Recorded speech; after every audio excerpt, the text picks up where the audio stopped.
My name is Brendan Fletchhall, and today I will be telling you about a potential business investment into the e-commerce and digital market in Brazil. But before that, I would like to briefly introduce Brazil as a country.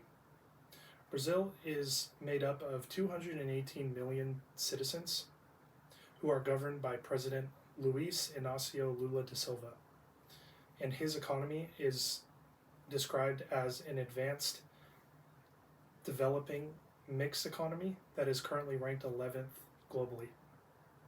Now, with that brief introduction out of the way, let's get to the strengths of this investment.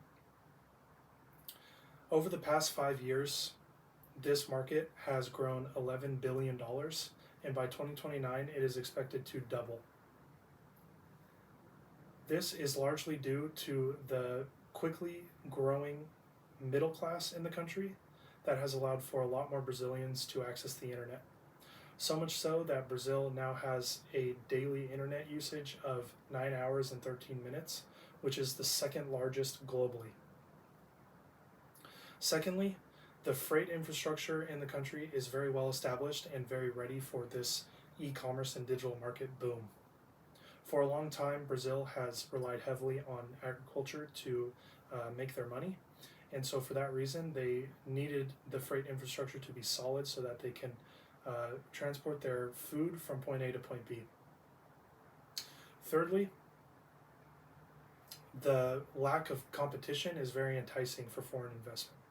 There are only 2 foreign companies that are inhabiting Brazil in this market, who are Mercado Livre of Argentina and OLX of the Netherlands. With only 2 foreign companies in this space, that leaves a lot of room for many more foreign investors to step in and make this and take advantage of this lucrative market. With that being said, let's go on to the weaknesses. Brazil is currently economically and politically underdeveloped and not doing very well right now. In 2020, Brazil underwent a decade low of infrastructure investment, as well as a 9.7% increase in the poverty rate. This 9.7% increase raised it from 18.7% originally to 28.4%. That is a staggering increase in the poverty rate that has greatly stumped the development of this country. Another weakness is the lack of customs infrastructure and the high tariff taxes on imported goods.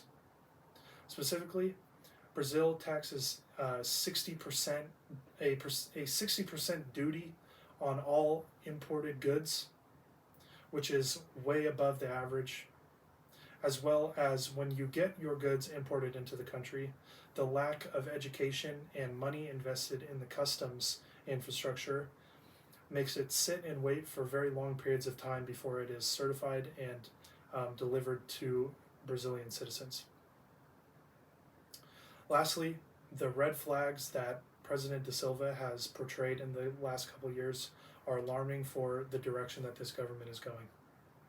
Previously, Lula served his first term of presidency from 2003 to 2010 in Brazil, and in 2017, he was arrested and charged with money laundering as well as corruption.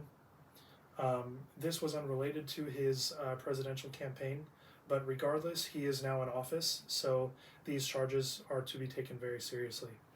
This shows that he has the potential to take this country into a wrong direction despite the prosperity that it is showing currently. Overall, I would say that yes, this country does have very promising growth and potential in this market, as well as other markets abroad. But despite those very enticing and very large numbers, the high import taxes and the lack of overall infrastructure really hinders the logistics of this investment. And so for those reasons, I would personally advise against this investment. Thank you for listening.